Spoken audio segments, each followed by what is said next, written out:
If you are interested in starting your own podcast, we use Buzzsprout because it is simple and easy to use. Buzzsprout can get your show listed on every major platform while giving you the resources for a great podcast website, audio players that can drop into other websites, detailed analytics to see how people are listening to your podcast, and tools to promote your episodes. Podcasting isn't hard when you have the right partners, and that is why over 100,000 podcasters are already subscribed to Buzzsprout to get their message out to the world. Following the link in our episode descriptions lets Buzzsprout know that we sent you. So in return, you will receive a $20 Amazon gift card from Buzzsprout while signing up for a paid plan. Most importantly, every subscription through our link is always appreciated and helps support our show so we can continue delivering the quality content that you guys listen to. That being said, back to the show.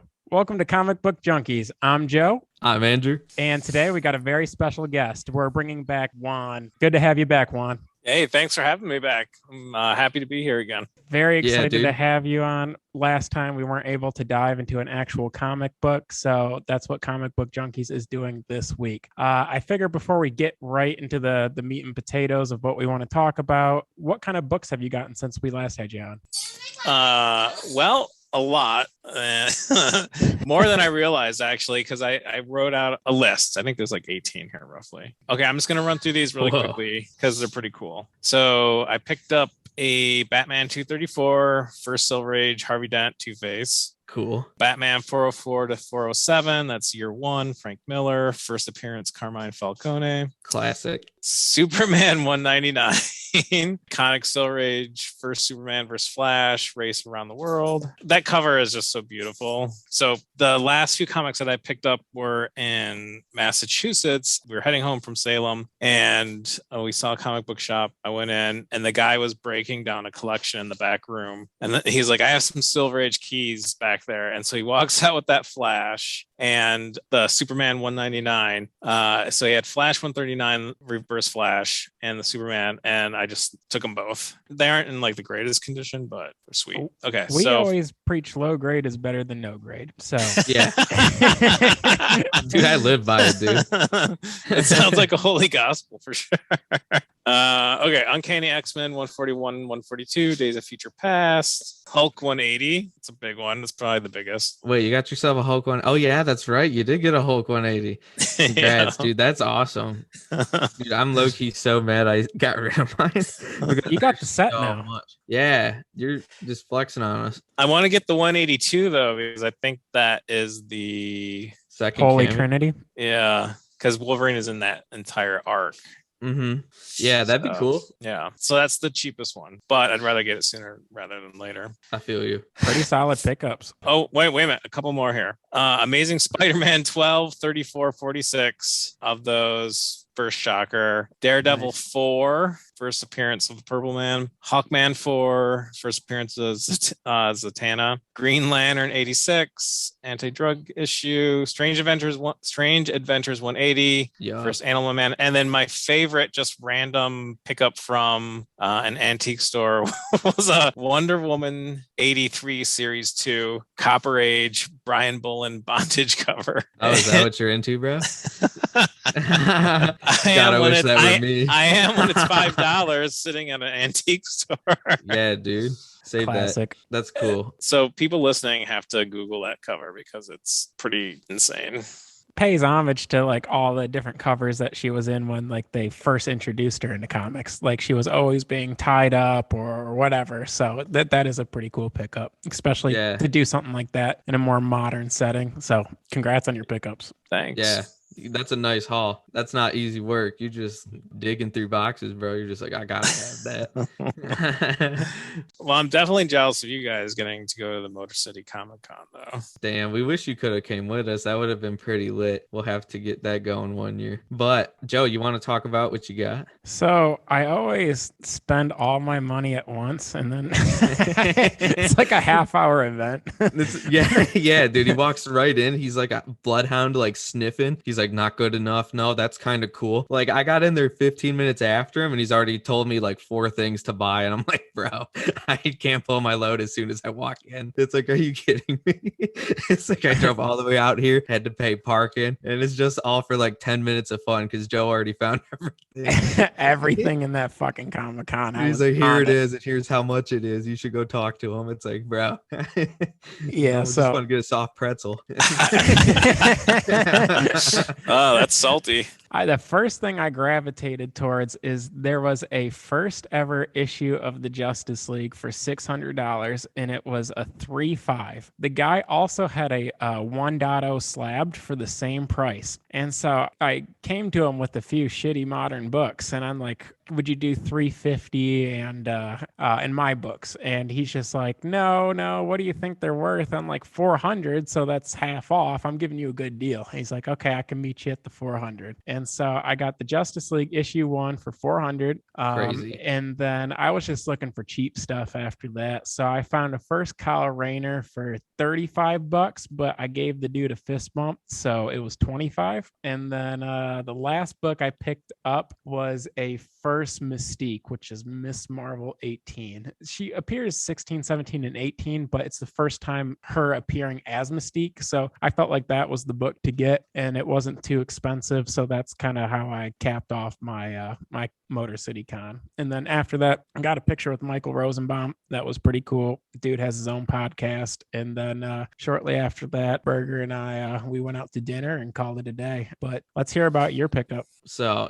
like I was saying, went right in. Joe already knew like what I wanted and like scouted it out. And he's like, go to this guy. And I was like, oh shit, I know that guy. And, he always has like good stuff. And it's always like relatively reasonably priced for like a Comic-Con. Shit's so crazy expensive there for no reason. Half the time there was nothing to buy almost because it was all either like out my price range or it was like too much for what it was. Long story short, before I ramble and go on a segue, I got a Amazing Spider-Man 13, the first appearance of Mysterio. That was at the top of my list. I didn't even mention it on what I thought I was gonna get on at the con in our last episode, and I ended up walking out with it, but a little bit lower grade, but presents very well. It's attached, it's complete, it's cool. Lower staples, a bit more iffy. It's got a spine split down there, but it looks cool. And now my Spider-Man collection's like looking nice and beefy. So I feel pretty good. I was going to say, man, I am so envious of your guys' combined Spider-Man collection. We talked about what we wanted to get on the podcast, and I actually saw the book that I wanted that I mentioned. I wanted to get a first Gwen Stacy, first Harry Osborn. It was also 600. But yeah, I mean, Justice League 1 in that same price, similar condition, so I went with the Justice League 1. I really wanted something Marvel, but that was just too good to pass up on. And especially when I saw that 1.0 and he was trying to talk me into it, and I said, dude,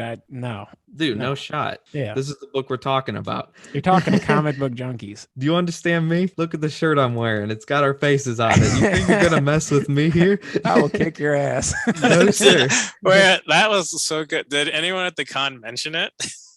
Yeah, well, the one dude who we bought our books from, he's like, hey, I know that guy, and he pointed at Joe, and I was just like, I turned around, he's right there. I was like, yeah, he showed me the way here, and that's when he gave us the fist bumps for discounts. He says the only way you get the discount is for a fist bump, and I says, that's cool. Yeah, really good time. We will all get together and do it someday, like we talked about the last time you were on. We all had tickets to the Traverse City Comic-Con, the Cherry Con, and we'll figure it out. But I guess before we ramble any further, wait a minute. One more con thing, because when I saw the picture with you and Lex, it sparked a memory that when I was in Michigan, did I tell you that? No, I bought a autographed picture of the cast of Smallville. Cool. Man, what? No, I meant to give it to you. What? Stop. That's crazy. The only thing is, listen, like the picture quality is so low quality. It's like our t-shirts. I can only imagine. graphic on our Most t-shirt. likely, yeah. Yeah. Most likely. Dude, our t-shirt's lit. I love it. The t-shirt was great. You like that the was t-shirts? that was the first thing I commented. And I was like, "Where's my?" We'll All right. get an Anyway, order back the Smallville thing, though. Yes. So the picture is like super grainy. It's like a photocopy almost. But the guy claimed that every signature he got from the actors from the show at different cons, and it even has Allison Mack. Yes. Yes. He's like, "You're never gonna see that autograph again." Yeah. Oh, that's so cool. All right, so that's waiting for you at some point. Oh man, I'm excited. That is really cool. Thanks for That is sharing that. crazy. Yeah, I Hell felt yeah, that. brother. Thank you. I am definitely looking forward to that. You're welcome. But you'll have to Well- let me know if you ever take it out of the frame and determine whether it's just a photocopy of someone else's prize or if those are actual signatures. No, that's cool, dude. It's the thought that counts. Where'd you say you got it? It was like in a comic book shop in the mall. I don't think Oh. it was by you. In It a wasn't mall? by you guys. Yeah. Oh, good It's like pickup. Port Huron area. Oh, okay. Cool. All right, boys. We ready to talk books? Let's get it on. Hush. All right. So, small background. A series called Batman, The Complete Hush. Well, that's what it is on our digital reader. The same writer that did Superman for All Seasons, which was our last episode. Jeph And with a then P. we got Jim Lee on pencils. Probably the most iconic house style artist in comic books. He's been doing it for a very long time. And then the series actually takes place between Batman issues 608 and 619. So it's a 12 issue series, but there's a little like introduction to that 12 issue story arc. So to start off with that and Batman 608, the narrator is Alfred, and he's telling a story that he says he's never shared before. Prior to the start of the story, he explains that he has worked for the Wayne family for a very long time. He also knows the pain Bruce has experienced as a kid when losing his parents, which is why he kind of vowed to clean the streets and become Batman. But Alfred will always see Bruce as the boy trying to make up for not being able to save his parents, and feels he can only offer him love in hopes that he can find more of it for himself. Important thing to note considering the conclusion of the story, but we have a long way to go before we get there. But now the actual story starts. They're in Gotham City shipyard and Batman's breaking in, but only has like a minute and 13 seconds to find the hostage. Wow, that was a really touching intro. That's what I was gonna say, bro. Considering what Batman does to people in the rest of the comic book.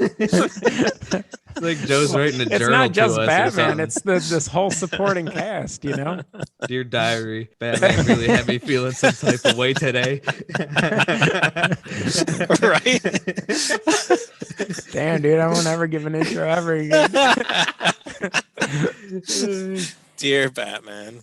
Yeah, but dude, I'm all in, dude. Damn. Bruce is a real ass detective in this. He knows all the backgrounds of all the enemies he's fighting and everything. You know, he's ready to just tear them down. They don't even know he's coming, and he knows like where their grandma stays, and he's just like, I'm gonna cripple you. And then you know what? It's pretty crazy, bro. He just keeps going like that, you know. And I kind of like that. Like I said, he's a bit more detective-y. That's what this whole story kind of is, obviously. But I like a more Batman detective story rather than Batman, off doing something crazy type of. But yeah. His knowledge of the everyday criminal is like kind of like off the charts. He knows like they're ex-CIA operatives, Chilean mercenaries. like he knows every bad guy around the globe. He knew that one of the guys was like local Gotham muscle that he had like beaten the shit out of 3 weeks earlier. Right. He's like, I just displaced your hip last week. What are you doing out here? He's got Batman's big money like to play with. He's like a weird savant. He's like having this running conversation in his head. He's a menace, dude. Right. Yeah, I'll come back to that, but he's definitely a psychopath. A psychopath for good, though. Yeah. I think that's what makes him a psychopath. He thinks he's doing Just good. loves justice. breakfast, lunch, and dinner. Okay, you walk us through what happens next. Okay, Trying to yeah. get back So, on track, dude. anyways, so he's got only so much time to get the hostage, and the hostage is just some kid. And we find out that the boy was walking home from school like 2 days prior, and then Killer Croc in a raincoat snatched him and just Dog, that's vanished. creepy. Isn't that creepy? Why'd they have him do that? in a fucking raincoat. Child snatcher. Well, you got to Takes him wear to the something. sewer. You gotta wear something. Well, you got to wear something to cover up those Hulk short shorts. Like Killer Croc didn't even look like humanoid anymore. No, he was a little tossed up, but He was on a shapeshifting bender and last shit. weekend. Speaking of that trench coat, every single person who wears a trench coat in that comic book is wearing the same one. Can't trust him. No, literally, if you look, know. it's the same trench coat. The gift that keeps on giving. Jim Lee writes about it in the back of the anniversary edition. Oh shit! Yeah, I he didn't did. read that part, Me neither.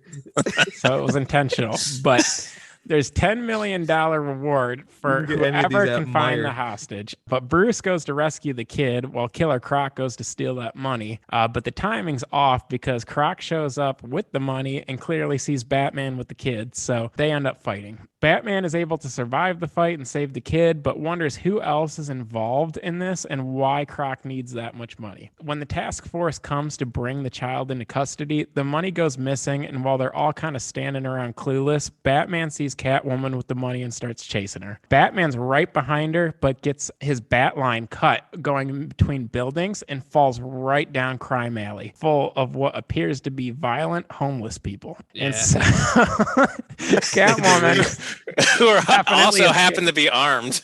Yeah. All of them, dude. Every single one. Can't But regulate them. we find out that she's dropping the money off to Poison Ivy. And then to conclude the issue, Poison Ivy claims that no man or woman can resist her. And that's why she's getting the bag delivered. So Whoa, that man, brings us you're reading through this shit real quick here, dude. It's okay. We can go back. Well, what else did you want Well, to talk because I started giving it a second read just because I made the mistake of watching the animated movie in addition to reading it, and then watching The Long Halloween, which started to confuse me in terms of cast of characters. It started to blur together. It honestly does. Those are the last two I watched. I can barely keep them straight, dude. It's like the same. Yeah. So anyway, It's like the same thing. why didn't Hush? Because Hush is revealed when Batman falls into hell as the homeless thugs blurred out. But why didn't Hush just like that's it? That's the end of the comic book, one issue. That's a good question. Because Very they good always want to question. make him suffer. Yeah, Yeah. he's always got something Yeah, to bro. prove. Yeah. Try and get one over on this guy, the like maniac in a bat suit. Like, give him more than a day, and he's gonna fucking your ass is grass, dude. It's like, take care of him while His you skull can. is like fucking fractured. Yeah, that's your Right. time to pounce, dude. If Right. you Hush, you don't let him recover. Exactly. Issue Like no 60 balls. 608. If the criminals haven't learned that if you give Batman more than one chance, then you're done. Right. It is crazy that he can survive all this shit throughout the series, but he can't survive just his bat rope getting cut. Like that's what ends his career. You know what I mean? Dude, he bonked his noggin pretty good too. It's like Yeah. I wouldn't be alive after that, but he was. Catwoman just kept going too. Yeah, she's like, oh well. Well, All right. Anything to touch on before we go to 609? Nope. No. Actually, in my notes, I said Okay. falls into the hobo pit to get down. I just said violent homeless people. I thought that would be adequate. I just wanted to let you know what I had. I just realized what I put. I wrote alley thugs at first, and then I also wrote, or are they street bums? Like, The residents of Gotham. and why are they all armed? Right? I don't know. I guess it's no wonder Batman knows everybody in town. He has Got to like to. constantly beat the shit out of people. Well, anyway, Batman's knocked out. The group of angry homeless people are outside and they're all taking shots at him. His suit is so booby-trapped, though, that it deflects every single attack, which buys him enough time for the Huntress to come in by motorcycle and save him. She defeats the whole freaking army, but finally Robin comes in the Batmobile, scoops up Batman, and takes off, leaving Huntress to do all the dirty work and nothing to do afterwards. But as everything clears out, we see a man in bandages, and he was watching the whole thing go down from afar. Later on, Poison Ivy is seen handing off the money to someone, but the identity is vague. Meanwhile, in the Batcave, Alfred is trying to help Bruce all he can, but he realizes that his skull's way too fractured for anything Alfred knows how to do to assist him. And even though Bruce still can't like talk or move, Dude, how about that? Right. He does Morse code with his finger. Morse code with his fucking finger. And then how did they pick that up? They're like, holy shit, that's Morse code. Yeah, Alfred recognizes it and says, Elliot? He knows exactly what he means. Your childhood friend who's now a surgeon? I call BS not on the finger tapping Morse code. That was cool. But on the fact that Alfred couldn't do brain surgery. You think Alfred wanted him to die? I think he could have pulled it off. I mean, What if he hadn't tapped it out? Would he have just, tried his hand? If he didn't tap it out, that would have been the end of the story. Oh my God. Damn, dude.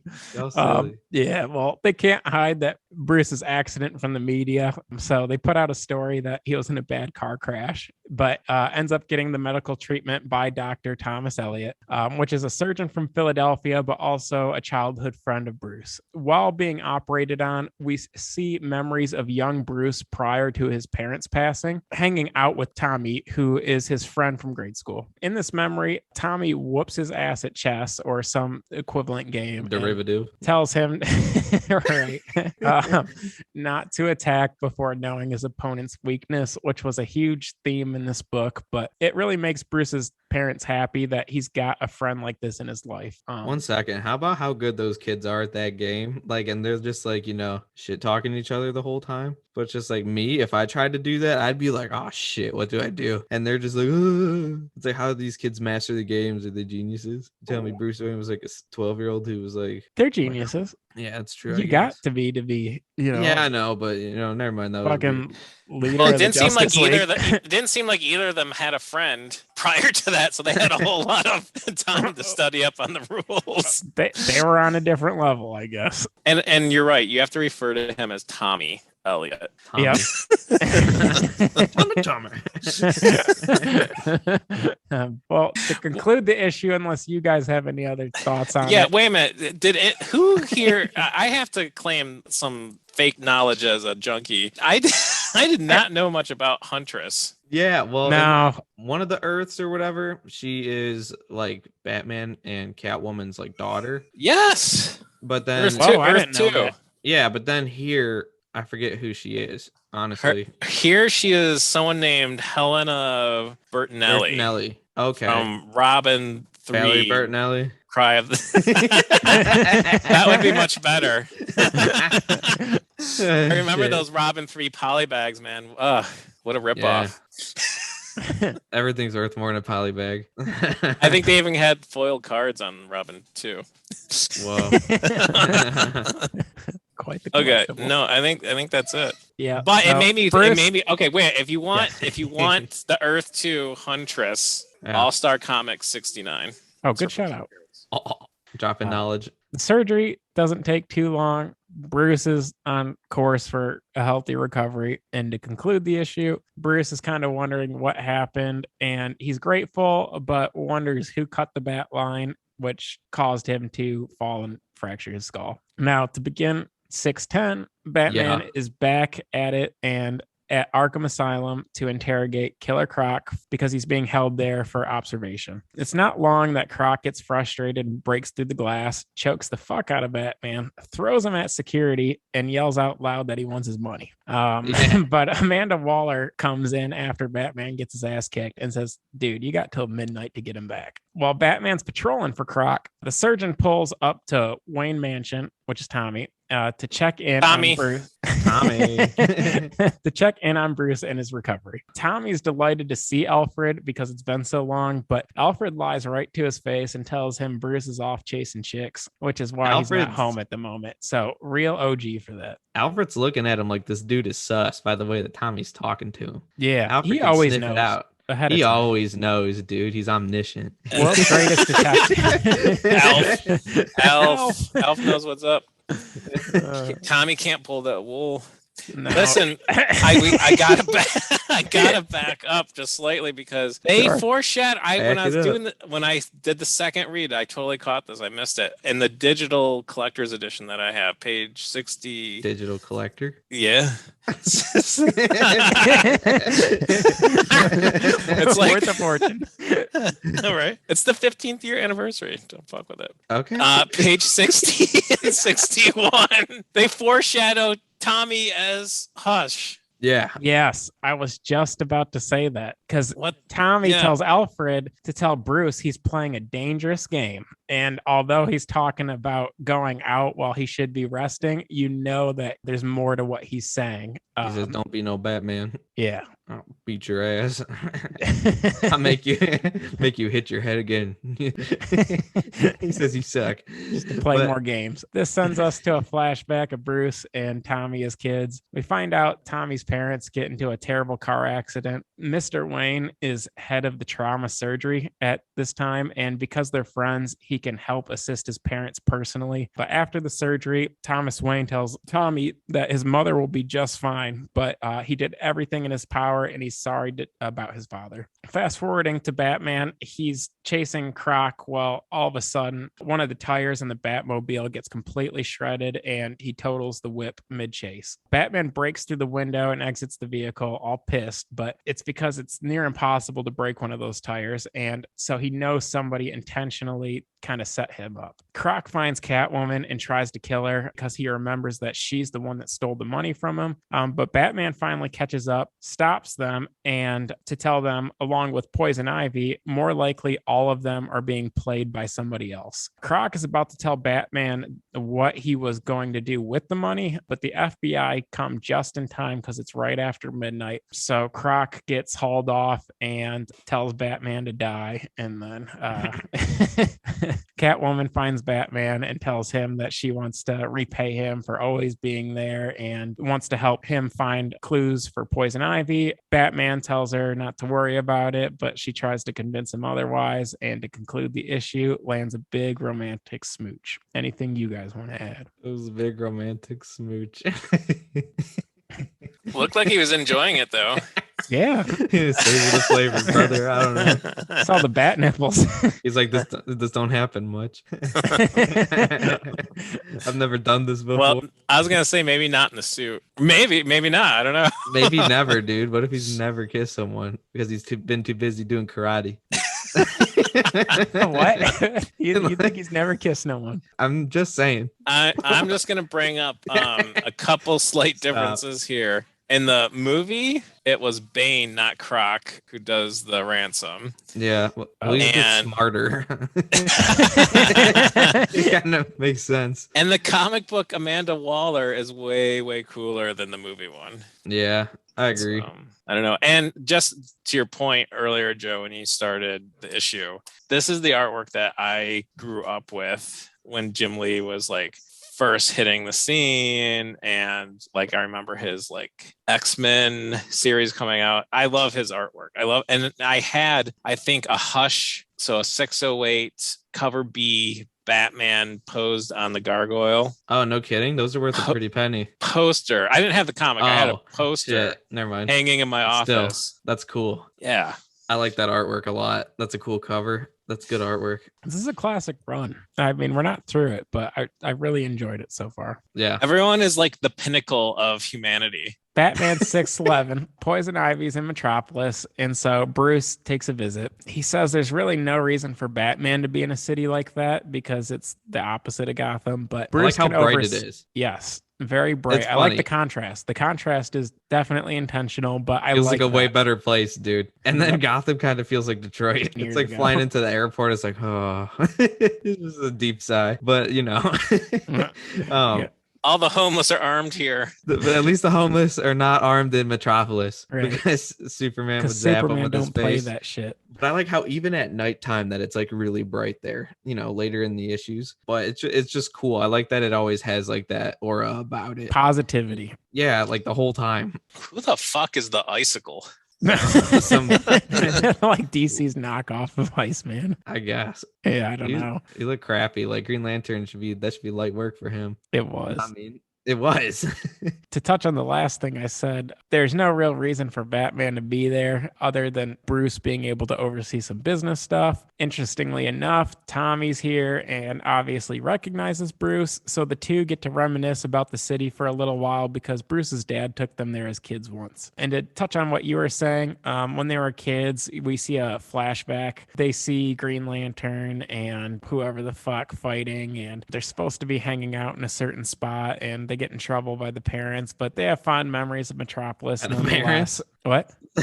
Thomas and Alfred. No. They could have been a couple. They were like a side thing. Anyways, after all the flashbacks, Joe Chill was hired to get rid of the mom. His wife. Things went damn it. horribly wrong. We should make that. No, we shouldn't. God damn, dude. Tommy makes him promise that he will come to get a checkup for his skull surgery and also that they can play chess or whatever one last time. So Bruce agrees. Fast forwarding, he goes to the Daily Planet. Bruce shows up to use the computers and says hi to Lois and Clark. And Wait a minute. He owns the planet. He owns Yes. it. Yes. Also, how much you think skull surgery costs? What? Dude, he doesn't have a fucking budget. Still. I like that he shows up. Still, I don't know. Why would I know So that? he owns the Daily Planet. He knows who Superman is. So he's Superman's boss in his civilian life. And he shows up with flowers for Superman's girl. Oh, That's that so was cool. Bro, Lois had a thing for him too. What a Chad. He had It was such cool almost- energy. I like when Batman's like that. They don't do that enough now. They act like he writes poetry and like cries at night. It's like, no, he Like used to he's be Edgar Allan Poe. A raven doth come to me, rapping at my door. It's like, bro, no, he ain't like that, dude. He's a playboy, dude. He's about to go have a, 2 fingers, have a little drinky poo, go find some chicks, drive a Porsche, crash it. It's like, that's what he wants. It's like, that's such a cooler, like a way cooler thing. And I do like that he owns the planet. I also like, off topic, that Lex Luthor's president. Damn. That's quite the fast forward. 5 issues later. No, it's in the same issue. It's later in this it's issue. Yeah. But it's still funny because Talia runs LexCorp. I just skipped ahead a little bit, but I just want to talk about that. How about Lex being president? So we can touch on that right now. What the It's fuck in was the the issue. point of bringing that up? Because like they only bring it up one other time, and there's no like full circle with that. Well, because there was a DC universe at the time. It wasn't just self-contained story. Like this was happening, I guess. It just seemed like Lex was president during that time. I see that, but he's introduced one other time in the story, so I guess we'll talk about it that other time. But it just seems like every character was introduced intentionally, like they had some kind of purpose to do with Hush or whatever, but Lex didn't really have anything to do with the story. Yeah, but like I said, it was probably just a at the time thing that they just thought it'd be cool, but continuity. So they just, tossed it in there because, a lot of shit was happening around that time of comics. That's when we got Red Hood and we got Damian not that long after. So there was a lot of DC Universe type stuff going on. That was also pre-Flashpoint where now everything feels messed up. New 52 into Rebirth. But, that's an aside. But I just feel like, just probably how the universe was more connected back then. Because they used to have like the deep cuts and like cool characters involved in all the events and stuff. And now they don't. But it is what it is. I like that, they're kind of talking there though. And I said that like how you were talking about with Lois kind of having a thing for Bruce. When Clark peeks over like a feeble nerd and he's like, no PDA. And it's like, of course he was. He was just like, step away from my girl. No, but then they kind of like talk to them amongst themselves before he flies off, and they basically are like, what is he? Yeah, want? Like we got like a little like I don't mind pimping you out. As long as like we get the information on Bruce and you come home to me, got it? Well, I will say too that it's important that Lex is president because it sets up Talia as like the head of LexCorp. Because later on in the story, when we get to why she's important. Okay, I get that. So that makes more sense to me now, kind of bringing it full circle. But while he's there on his business trip and using the computers there because he owns the place, he finds out that LexCorp is making some kind of chemical, which is a plant hormone. And he thinks whoever's buying large quantities of that may give him more answers to what they need to figure out what's going on. Both Batman and Catwoman basically find out Poison Ivy's whereabouts at the same time. But Catwoman goes in first to kick her ass because she's pissed that Poison Ivy used her in the beginning of the story. She gets a good punch in, but Bruce has to save her from getting strangled by plants. You would think between the both of them, they could take Poison Ivy, but Superman breaks right in last minute, and it's clear that Poison Ivy now has Superman under control too. And there's a sweet drawing of Superman choking out Batman on the ground. And if you look Get a poster. if you look at Batman, he's like totally like shit ripped, like just like cut up. But like the way Jim Lee does Superman is like he's even beefier. like how did like the difference is subtle, but it's enough to just like show that Superman's an alien. Like, right. Superman's got 10% extra beef. Right. That's from the corn he ate growing up in Smallville. I want to know was when Superman got under Poison Ivy's control, because he seemed pretty normal at the planet, and the next thing you know, it's just like, what? Good point. Right. Very good point. I have a very dumb point. Okay. You want to hear it? Barely. Obviously. Okay. So you just said Superman ate a lot of corn growing up. Sure. Do you think that with his alien physiology, he could bite through a whole corn cob and corn, like the whole thing? Why not? Yeah. Could you imagine that? No. He could probably just swallow a whole. He could probably just swallow a whole corn cob. But like him and Lois. Oh man, they would. She could. Yeah. She saw That's Batman's corn cob. Whoa.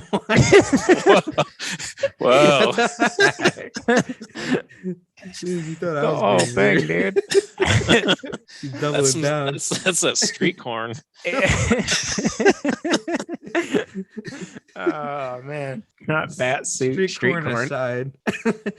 Superman turns on Batman and Catwoman, dude, and so obviously they got a dip, and he says, I do like this part where he says that Soups is the best at what he does, and she's kind of looking at him. She's like, I don't know, and he's like, but I'm the best at what I do, and it's cool because I like that the mutual respect that they have, and something I didn't touch on in the last issue is when Lois says that to Superman, despite how Batman behaves, remember, you two are friends. And it's just like, I thought that was cool. I like it when they're like, super pals and they're hanging out together, because I think that they should, because they're the coolest. But I like that was present here. I feel like we don't see that enough either. So it usually feels more forced than what this felt like. But he came prepared for this. He had obviously he's ready. He's like, I know something weird could pop off when I go to Metropolis. And he had the ring. Kryptonite ring. Yeah, and I thought that was cool. And they tossed him up. He was in like a lead surrounded sewer, lead line sewer. Yes, that LexCorp put in. Yeah, right. Yeah, we do infrastructure. That's why he's the president. Listen, like before we get to that ring, though, Batman is so well prepared. The motherfucker has water propellers built into his boots. Right? What the fuck? He's always prepared to hit the water. Apparently. You just love swimming. Thinks 50-50 chance I'm getting wet tonight. Like, come on. I saw that panel and I was like, of course he does. Scuba Steve. Go snorkeling in lovely Gotham Bay. Nasty. Anyway, he always has a plan. And so him and Catwoman split up so that they can defeat Superman. So Superman finds Batman and they have some sick fight. So Batman punches him, lies to him, blows out his eardrums, and then brings him back to the streets so he can continue the fight. He hit him with a dog whistle. Yeah. It was a cool fight. Has Superman ever won a fight against Batman? It seems like never. No. Even though he clearly should. Right. There's like 100% chance he would win. Everybody wants the underdog to win, but Superman would kick his ass. But anyway, Superman is probably one step away from killing Batman after all that shit. But we see Catwoman kidnap Lois Lane, and while that was going on, and she's ready to fall from the top of the building. So Superman has to decide whether or not he wants to keep fighting Batman or if he wants to rescue Lois. So Lois starts to fall, and although Catwoman definitely could have saved her, Superman obviously does the right thing and goes to catch her, which snaps him out of the spell. And this was my kind of like, I don't know why. Like, it snaps him out of the spell. Poison Ivy put him under, but like, why? Maybe I'm misunderstanding something, but Superman and Batman agree that she has a whole lot of money and clearly somebody's working with her. So they must find her as soon as possible before things get even more out of hand. Wait, you say you didn't understand why that snapped him out of it, like dropping Lois? Yeah, because he's under Poison Ivy's control, and then Lois dropping just snapped him out of her, out of the spell. Well, he was, trying to fight his way out of it before, she laid it on him again and, got him stronger under her spell pretty much. But, his inherent urge to like help people and, especially with that being Lois of all people, that would be the only thing that really could. It's like that or his mom, drop her off a building like that. What else is going to get him to snap but that? Because he's going to have such a strong urge to like fight that off to save her, because that's what he does. And also she's close to him. Can we talk about Lois wearing a leather miniskirt and wide open blouse in December? Yeah, we can.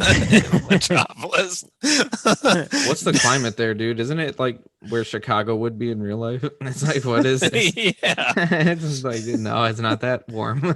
And I like too that Batman's girlfriend is joining the conversation while doing a one-handed like handstand with her legs like split, like she's like doing a strip tease or something. Like what? I don't know, dude. She's always tweaking. It's like, why you gotta do that like all day? She's good for Batman. She always just wants to hurt people too. Guess that's true. We can talk about cameos. Sure. You're not gonna mention the dog? Crypto? That's what I was just about to say. Crypto. Yeah. Batman's smart enough to use one of the plants at the fight scene and give it to Crypto to smell it in order to find her whereabouts. When being a detective fails, at least we can count on our favorite drug bust and canine Crypto. Right. But Poison Ivy is found in a bed full of her money, but one entrance is blocked by Batman, the other blocked by Superman. So she tries to make an escape, but Catwoman beats her to the last exit and finally kicks her ass like she's been wanting to this whole entire series. Superman thanks Batman for his help and relays that he's glad he trusted Batman with the kryptonite ring for specifically situations like this, and Batman replies, "What are friends for?" And right after that, we see the mysterious guy in bandages again, watching from afar.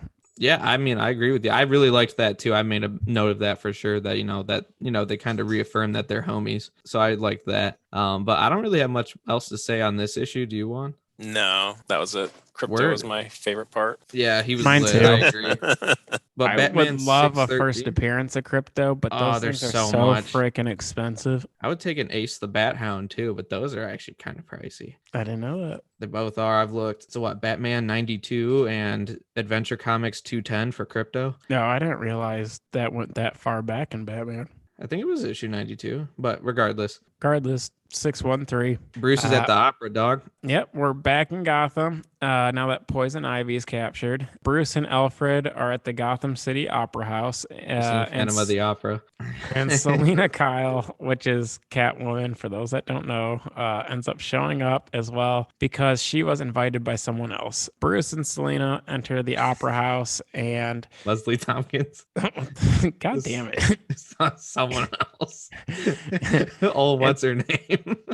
Well, Tommy's there with a woman named Leslie, who's actually the one that invited Selena. So the group decides to sit together to watch the play. Not too far into the play, one of the actors breaks out of costume and is actually Harley Quinn. She jumps up the booth with what is funny about not just any actor, like the lead actor in the opera. And not only as she had been performing apparently well enough to for how long, right? But the Joker's crew have people talented enough to play in the symphony, like in the orchestra pit, because they just like throw down their instruments and pick up like automatic machine guns. It makes no sense. It's like, are they just like a assassin, like trained like orchestra, or is it like assassins that know how to play instruments? What came first? Was it a good choice or a bad choice? We went to some band camp and converted them. Talk about a shitty experience, Jesus. Yeah. One time at band camp, we got recruited to be murderers. It's like, what?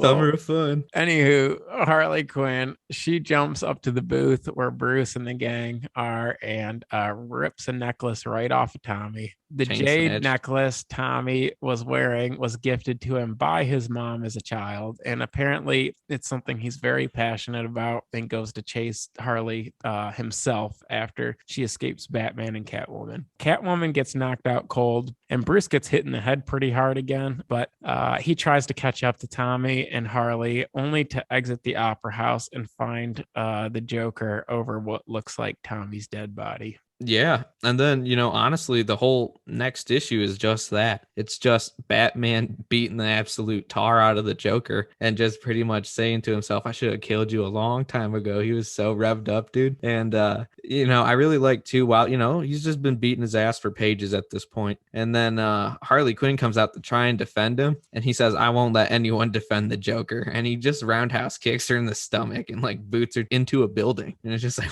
what? It's just so cool. Like, he's just like, I hate this dude. I'm gonna curb stomp him next. He's like, because he's really ready to kill him, dude. But then Gordon comes up, puts a gun to his back, and says, you can't do that. Like, even like with what happened to him and his daughter and, his wife getting murked by the Joker, he's just like, if you kill him, you're no better. I'd have to, bring you in. And then Batman's like, you right.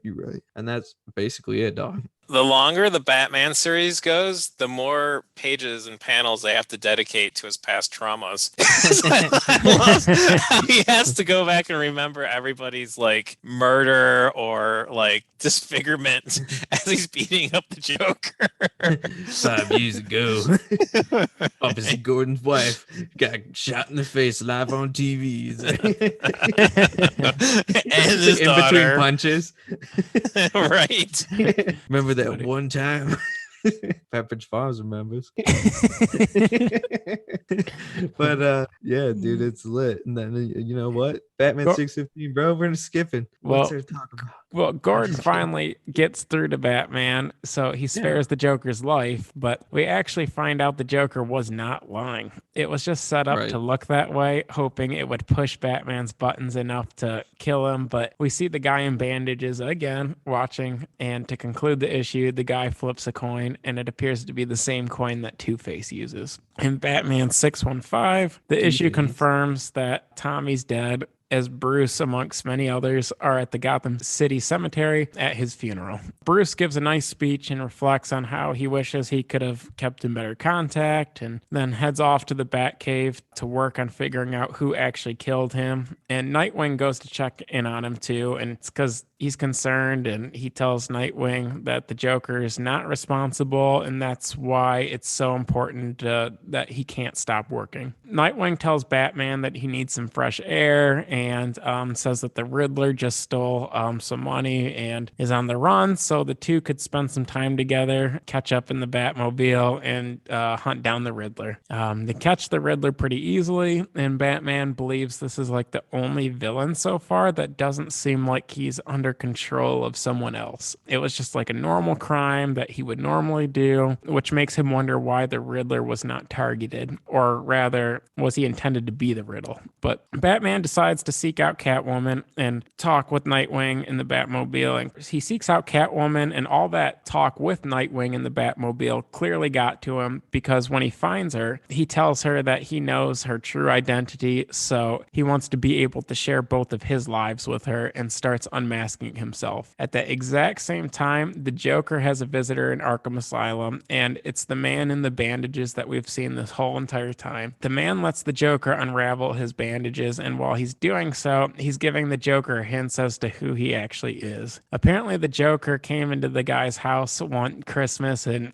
beat him up in front of his wife, and the bandages finally come off, and the Joker fears that it's Harvey Dent, but all that plastic surgery made him just Harvey Dent moving forward. He's all so he happy because he abandons ain't Two-Face. ugly anymore. Right. He's like, I could pull chicks again. Maybe I could get beat in front of my wife one more time on a holiday. See,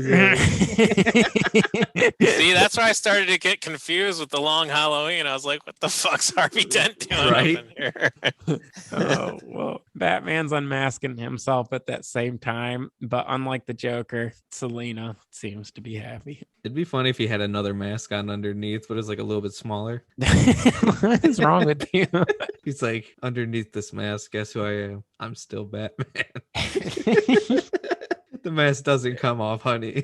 He's like, this is me all the time. Let's fight crime and kiss and think about kissing. That's what half this book was, dude. Batman just thought about kissing her like a grade schooler the whole time. He's like, did she mean it the first time? Guys got blue balls, dude. Well, then buy bigger latex fucking costumes. That Kevlar codpiece. You'll notice Lex is wearing not Lex, the Harvey's wearing the same trench coat as Killer Croc and Tommy from earlier. They had Groupon. I don't know. Or you think it's the same one. They pass it along. One size fits all. Well, I think, yeah. The one thing I liked a lot from this issue was the conversation him and Dick Grayson / Nightwing have in the car. And I think Batman says something like, Dick's the only person I let talk to me this way, or something like, or openly. Yeah. You can talk to Batman however he wants. He says he's earned it. That's cool. Kind of has. Well, all right, let's move forward.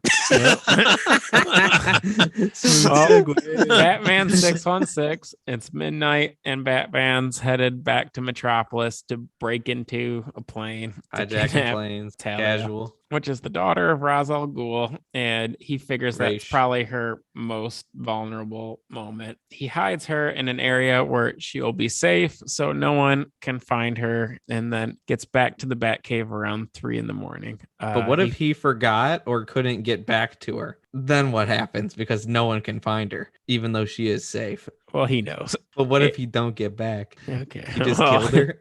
You know? Like, he already got his skull chunked. Bad things could still happen. Nothing's been easy for him lately. He's just like... Well, how the story goes is he finds out what looks like Ra's al Ghul's sword in his supercomputer. But there's no Ra's, and he's worried about Alfred, but Alfred seems to be okay. The two wonder if it's like a ploy for Batman to leave the house so something can go unprotected. And again, Lex is the president of the United States and is informed that one of his planes had been hijacked, but Lex doesn't really seem to be too nervous about it. Never does. But I like that there's some, like, you know, moving past that, like handsome Two-Face is talking to Gordon and kind of telling him that he's going to be implicated. His new name just has to be Handsome Face. Yeah. He went from Two-Face to Handsome Face. Yeah. Yeah, dude. Well, I like to... Face. No, go ahead, Handsome dude. Face. No, I'm just talking plot. What are you getting into? I was just laughing about the fact that Bruce was thankful that LexCorp steals Wayne technology so he could break into the airplane more easily. Thanks, President. That's cool. All right. Handsome Two-Face handsome one face is telling Jim that they're both going to be like implicated and that they are pieces in the game. So who looks like Hush is really handsome face, and he's all of a sudden like on the good guy side. Like apparently he passed the bar. He's a certified like attorney again. He's a good District guy. attorney. They gave him the position back as soon as he became handsome. They're like, well, now you're not a liability, and they're like, come on back.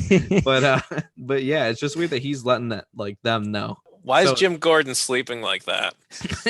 I don't have an answer to that. He doesn't seem to be like that startled either. Handsome faces in his room.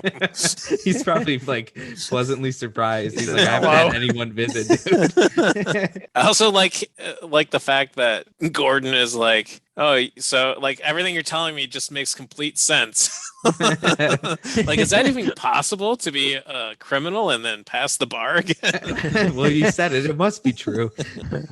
It's Gordon. He's just like, yeah, dude, whatever you say. But to get on the cooler parts, Batman's fighting he finds Roz in North Africa, and then they just have like a random sword fight in the desert for all the stakes, all the marbles, dude. But if he can defeat him, he will help him with the dilemma. But if he loses, he's got to release his daughter and suffer the consequences. But Batman, to Roz's surprise, he's the aggressor. You know, he takes the first move. He's like, I'm going to whoop your ass with this sword. They kind of have like a little fight going, but ultimately, you know, Bruce defeats him and just stabs him, dude. Like, gotta think like your enemy. Yeah. And, you know, they're kind of talking there. He's like, yield. And, you know, he says that he could take out all of those people or whatever. He's like, or, you know, your daughter won't be safe. So he's like, call off the League of Assassins. And, you know, he yields and he's like, yeah, I have the same shit going on too. Actually, people are messing with me. And he tells them that a Lazarus pit has been, you know, kind of trifled with. And he wants answers for that. Yeah. Defiled. Someone peed in the pool, dude. What's going on? It's hard to get chlorine out here. Clean the Lazarus pit out. You know, otherwise we see Catwoman and Talia and Lady Shiva just hanging out. Lady Shiva busts in and starts whooping on Catwoman like it's not even fair. And she gets tossed up until Talia whacks Shiva with a chair. And everyone's like, whoa, what are you doing? Things were not going easy for Catwoman. I like how she got roped into this whole thing by becoming like an item with Batman. And then she spends the rest of her time like in sticky situations. It's like, getting concussions. How's Catwoman's face not look like a cauliflower? Right. Like, Batman's got all these weird scars and shit, but she just looks flawless, even though her face is beaten to a pulp every other like issue. Right. Yeah, dude, she's getting like a broken nose like every other issue, and she's no just brain like, cells. Next day. Right. Poor gal. Yeah, crazy. dude. Batman finds like an almost dead Catwoman at the scene, and Talia just standing there. And he's pissed because he doesn't understand why she would hurt her so bad if she already escaped. But she says that she actually came back to give her medicine so that she wouldn't die. She never hurt her at all, and that was because she knew that Batman was kind of in love for the first time and kind of wanted to respect that. She decides to help. So she also mentions that his enemy probably knows that he loves Catwoman and might use that against him, and asks if it's worth it. And certified lover boy Batman says it is. Batman's really in his feelings, and to conclude the issue, Batman brings Catwoman to the cave and is completely honest with her. Alfred is stitching up some of his wounds, like you were saying. He's just completely scarred up, which kind of sets Catwoman back, but he stands up and leaves and says that there's more work that has to be done, and Catwoman and Alfred kind of have a heart-to-heart after that. Alfred cares so much about Bruce that he makes sure that Catwoman knows how special it is for him to let someone in on his life like this, and to keep it up, frankly, because he's never really seen Bruce in this light before. I just like how casual Batman is about inviting her in too. He's like, "Come here, babe. My parents are gone for the weekend." I like that he's just wearing his cowl without a shirt too. Right. I feel more comfortable this way. He looks like a Mexican luchador. He's just like, I gotta go wrestle now. Why does he look so much more buff as Batman and smaller as Bruce Wayne? That's something that Padding in the suit. He's on Venom. What's his cycle? Well, if I remember correctly, Batman was the first to use Venom. Well, Yeah, because he failed to save someone's life. It was when they came out with that Dark Knight series a long time ago. Well, not that long ago, but anyway, he couldn't save somebody, so he like juiced himself up, cool. and that's how Venom was born.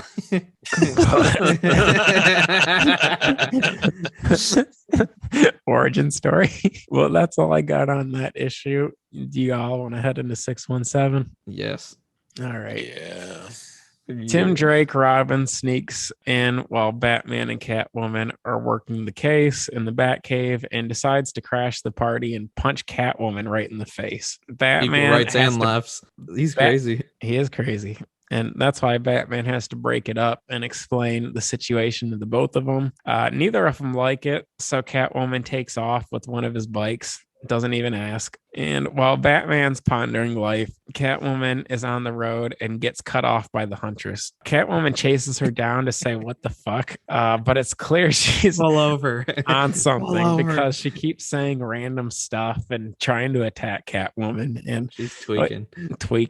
We find out that the Huntress sees Catwoman as the Huntress and hates that version of her, which is why she keeps attacking. And Batman goes to save Catwoman from killing the Huntress over this shit, but Scarecrow comes to attack Batman, and the location looks like it's his parents' cemetery at first, but Batman's finally able to put together that Killer Croc, Poison Ivy, Harley Quinn, Joker, all of them, including himself, were being exploited, or their wants were being exploited because of the shit Scarecrow probably did. So Batman goes to smack the shit out of him, but behind him is the man in the bandages, and he's holding an unconscious Tim Drake in his arms. The guy calls Tim Drake a pussy and starts undoing his bandages. And while doing so, he also mocks Batman, saying he thought he was supposed to be a good detective. And when the bandages come off, we see an older Jason Todd. So the Robin after Dick Grayson and before Tim Drake. For those that don't know, the Joker killed Jason Todd in comics, and now Batman realizes why this guy knows all of his secrets. We also find out that this isn't his parents' cemetery, but a place that Alfred and himself took Jason Todd's body so that it wouldn't be compromised, or so he can have like a proper resting place. Man, they've got a contingency plan for everything. It's like, all right, one of us Nothing's dies, ever good enough. We gotta have to have a specific cemetery. I've already bought the plots. 2-for-1 corner Batman, lot. Good why life is this... insurance policy. He owns his own funeral home and like life insurance agency. I was gonna say he just owns it. The receptionist there shows up. Brings flowers. Fuck yeah. Well, that leads us into Batman 618. Catwoman comes just in time to prevent Jason Todd from cutting Tim Drake's throat, and then Batman and Jason Todd start throwing punches. Batman believes whoever used the Lazarus Pit probably used it on Jason Todd to play on the guilt he harbors for Jason's death, and that has not truly met his real opponent yet. Batman's finally realizing that it was a batarang that probably was thrown by Jason to cut that bat line in the beginning of the series, which made him fall into the crime alley where he cracked his skull. But that's also the place that Batman met Jason for the very first time. Batman finally kicks his ass because he realizes that it's not even Jason Todd. And as his body starts to turn into clay, Clayface decides to appear as Jason Todd. So Batman would think the Lazarus Pit was used on him, which pisses Batman off, but he still doesn't know who's doing this at the end of the day. And we have basically run through like his whole rogues gallery at this point. So on top of that, Huntress escapes with his motorcycle, and then Catwoman is left the scene to help Tim Drake. So who knew Clayface was such a badass? He's like a really good actor and can like leap around and shit. What the hell? Very multi-talented. All right. I think they talk about how he was able to mimic Dick Grayson's moves, right? And then like Tim Drake's attitude to cobble together like an elder Jason Todd. Like I never knew that he could just like take on like people's abilities like that. I thought he could just look like them. I didn't know he could act like them like that. Yeah, like take on their like identity, Agility? characteristics. agility. Yeah. Like, how could he do that? Like physical attributes. Like, isn't he just what Clay's limit is? Right. But it should be designed as. Like, but- does he win that fight if it doesn't start raining? Right? Does he have to move to Arizona to be successful? Adobe face. This is different materials. There's one in Arizona. They're white. Gotta settle this debate once and for all. But yeah, and I like how at the end of the issue, Harold, his mute old computer guy, is just there, and all of a sudden he can fucking talk, and he's about to say what's up, and he gets hit with the chopper, dude, and he gets mowed down right in front of Batman. He's like, no, and Harold's like, I am so like I was so puzzled by Harold's appearance in this comic. Like it blew me away. It actually led me on a wild goose chase last night to where like his origin story. You lost sleep last night over A little bit. His full name is Harold Allnut.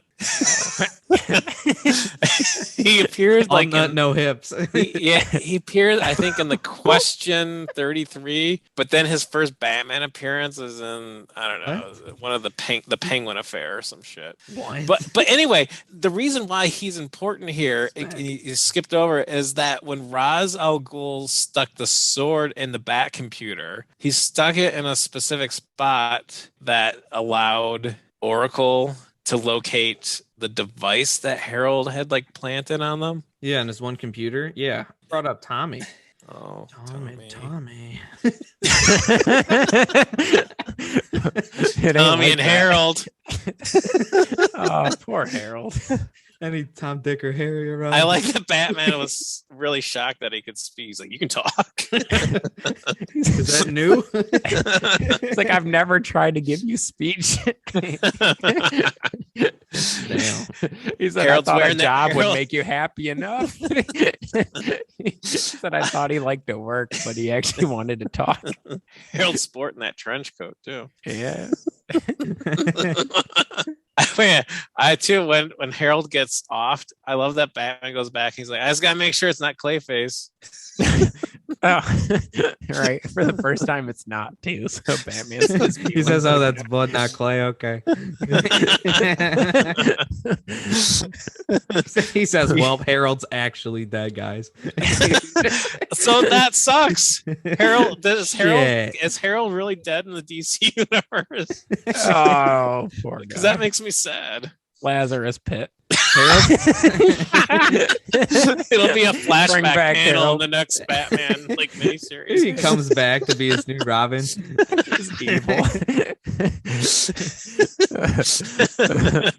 Except for the brain trauma from being shot, just leaves him back to fixing cars and computers again. What he was unhappy doing in the first place. He can't talk anymore. He's trying to say he doesn't want to do that anymore, but they keep making him. He says, "I scream every night, but I make no noise." Just really deep. It's just sad as hell. Penguin, take me back. Bruce made me get a 9 to 5. He didn't even give me bennies. He just says, "I'm gonna treat you like Frankenstein's monster and work on you. We're gonna fix your body and maybe your voice. Probably not, though.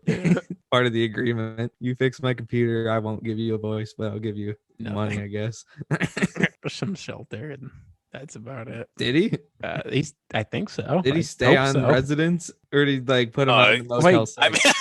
Right. Every day Rolls Royce pulls up. Boy, that deaf mute guy has like friends in the high places. You see him come driving in with the Mercedes. He's got the windows down and he's singing, but He says you missed a spot. shit. But anywho, Anyway, let's get into the final issue, guys. Final issue. Finally, dude. At 10 first, years later. the man in right. This is a special edition. Right. In the poly bag. Digital poly bag it up. NFT. Oh, fuck.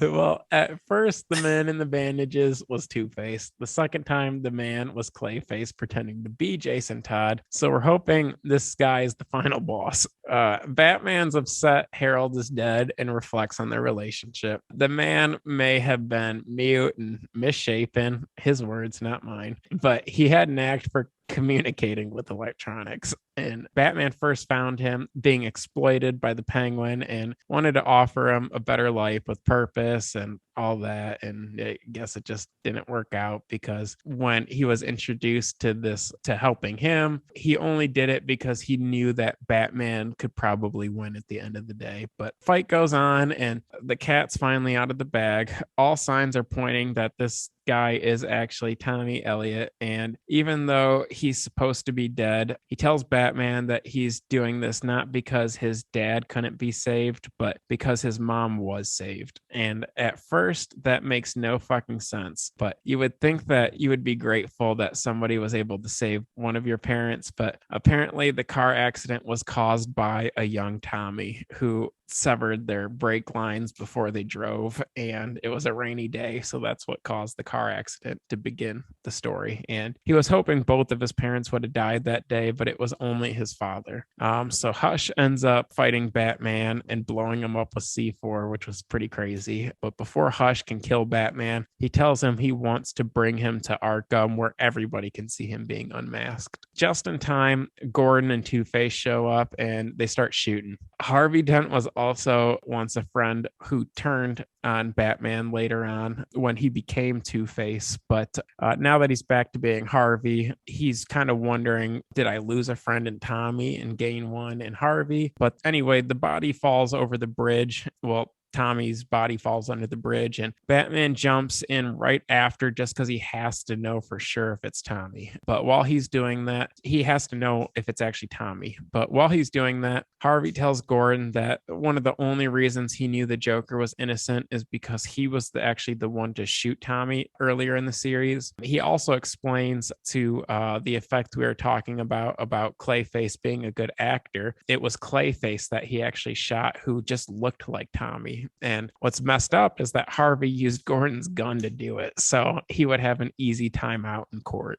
But fast forwarding 2 weeks later, Superman comes to visit and sees that Tommy implanted something in Bruce's skull when he did that brain surgery for him. And so Superman was able to burn it out with heat vision, which I'm sure wasn't very comfortable. But Batman also knows that even though Tommy was more than likely the true villain, even though his body was never found, he knows that Tommy would have needed a partner in all of this. So Batman goes to Arkham one more time to confront none other than the Riddler. Yeah, and apparently the Riddler has like terminal brain cancer and got surgery from Tommy and then used the Lazarus pit on himself to like try and heal it. And, it was crazy. Pretty much they walk through how he, deduced like everything, and he ultimately says he came out clear out of the Lazarus pit. And he's like, well, Batman's Bruce Wayne. And I like that Batman's like retort to that is just like, don't say shit about my name or else I'm going to have Roz and the League of Assassins on your ass. And Riddler's just like, I guess you're right. He's like pissed about it because he did all this for what? And then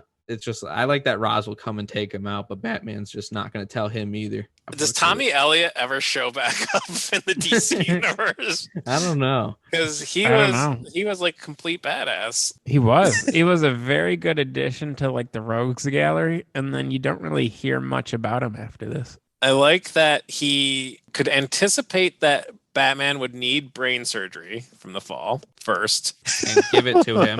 Right. that if his I'm subliminal... right, I'm going to have to give him surgery. Right. That his subliminal messaging would work. That he would somehow be able to like articulate or tap out in Morse code in this case. Tommy's name. And then what? Like he would have already have had to have like the tracking chip ready to go.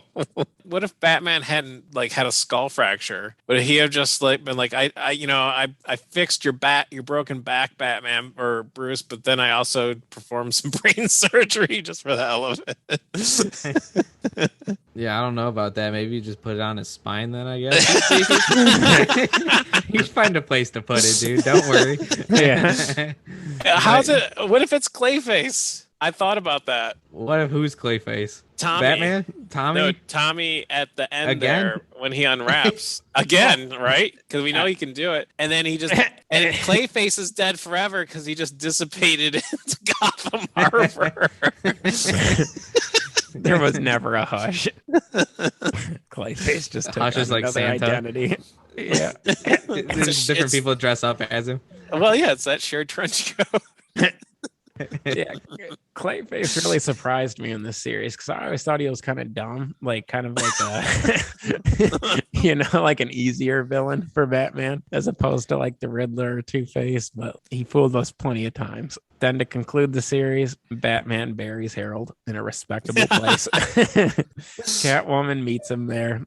He tells Catwoman that if they had anticipated Harvey Dent's personality coming back after performing the surgery on him, that they might have not won that fight. He tells Catwoman that he was hurt to find out that they may have only started this romance because they were both affected by everything going on, but she tells him to hush and goes in for a kiss. And that really pisses Batman off and makes him wonder like if she's actually involved in all of this. Right? And she says, forget it, dude, because he clearly is never going to trust her and says it's over until he can learn to do that, which makes for the finale of the series. He like crushed her wrists and screamed in her face. Yeah, right? He had like a psychotic break. Oh, Christ. This is terrifying. It's very similar in the movie too. Catwoman is like, you're nuts, yo. Like, I'm out of here. Not a good boyfriend. Guy gallivanting in a bat outfit all night. Not normal, you say? Just a cowl. Sleepwalks, he sleeps with it on. Well, Off. what would y'all rate the series? Visually, it's a 10. Okay. I don't know, we're using a 10-point scale. Yeah, 10-point scale. Visually, it's a 10. Story-wise, I don't know. It's up there. It's like an 8. I'd say a solid 8. Burger?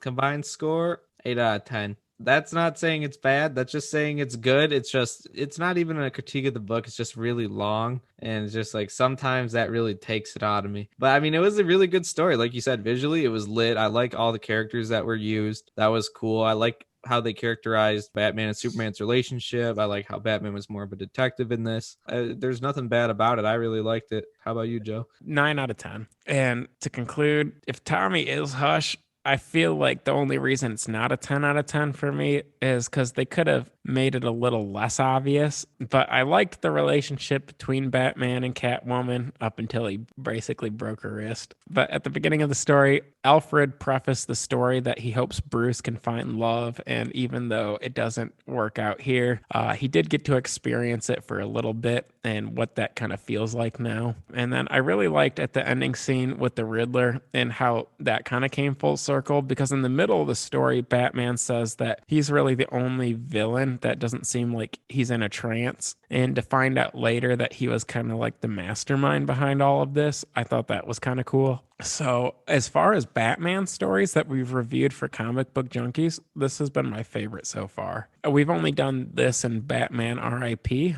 but I thought this was a little better than Batman R.I.P., so I'm going to give it a 9 out of 10. Okay, so let's talk a little bit about some of the main differences between the comics and the animated movie, because I think what the people who directed the film must have realized is, yes, it's long, and they cut out a major plot point. So it turns out in the movie, Tommy does die, right? Like Hush kills him. So that's not Clayface. Clayface is part of it, but he masquerades as Riddler, right? Because the real Riddler is Hush. Like he's the brains and the brawn because he's like jacked up Lazarus Riddler. Hit juice, dude. When they threw him in there, he swallowed some. Came out jacked, dude. He says, "No more crossword puzzles. I only believe in pumping iron." With like a crazy like question marks brain surgery scar on his forehead. Like they need to make the incision that way, or you tell them to do that. Right. That only way it could be done. It did make me really excited to see the Riddler in the upcoming Batman movie coming out, though. Yeah, I'm excited to see what they're gonna do. Even though I like derby hat and fancy suit Riddler instead of whatever he's gonna be, but no, I think that the new Batman movie is gonna be lit. Were there any other like significant differences between the movie and the comic? Because I haven't watched the movie yet. It was fairly faithful, other than like everything Juan pointed out pretty much. It was mostly along the same lines, just less Hush, more Riddler, a lot more Riddler. Yeah, there was no resurrected Jason Todd. Nope. It was Bane instead of Croc. And wait, was Handsome Face in it? I don't remember because I'm trying to think of Handsome Face in the Long Halloween. So I can't figure it out. All right. The Long Halloween takes place before this story. But they're too similar in animated movies. They are. But it must take place quite a bit earlier because like Jim Gordon's still the commissioner. He just became commissioner. Right. Yeah. And he's still married, blah, blah, blah. But no, otherwise, you can watch it. It'll just be slightly different, but, I guess keep that in mind or forget it so you enjoy the movie better. But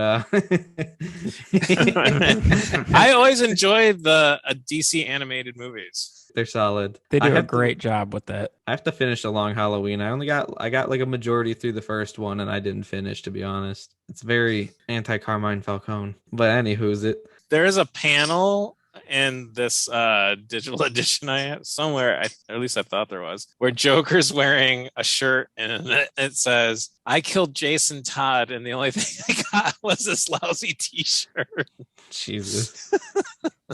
I don't think I saw that. That's cool. Joker would. It's disrespectful. He got that custom made too. Where's the raincoat over it? Well, any final thoughts on the book, the movie, anything else? No. That's an episode. Well, I'm glad we're all able to coordinate this and finally review one. Yeah, thanks for having me back. Appreciate it. It was anytime. A blast. Yeah, you're welcome anytime. And you know what, everybody? You can find us on socials, dude. CBJ Pod on Instagram, CBJ Podcast on Facebook. We're on YouTube. We're on all podcast directories. Tell a friend, tell your neighbor, tell whoever you want, the guy at the gas station. Anywho's it. You know where to find us. Give us a rating, a review, do what you're going to do. And, we appreciate you listening. All right, guys. I have no idea what we're doing next time, but you'll find out when we do. We're usually a little better prepared for this, but like Berger said, this was one of our longer reads, so we'll definitely we'll figure out something for you. Anything you want to plug before we say our official goodbyes, Juan? I think you guys should tackle Harold Allnut next episode. I saw him in the streets, I'd tackle him. Yeah. No, that's it. Thanks again, and stay junky. Stay junky, y'all. Word. All right, guys.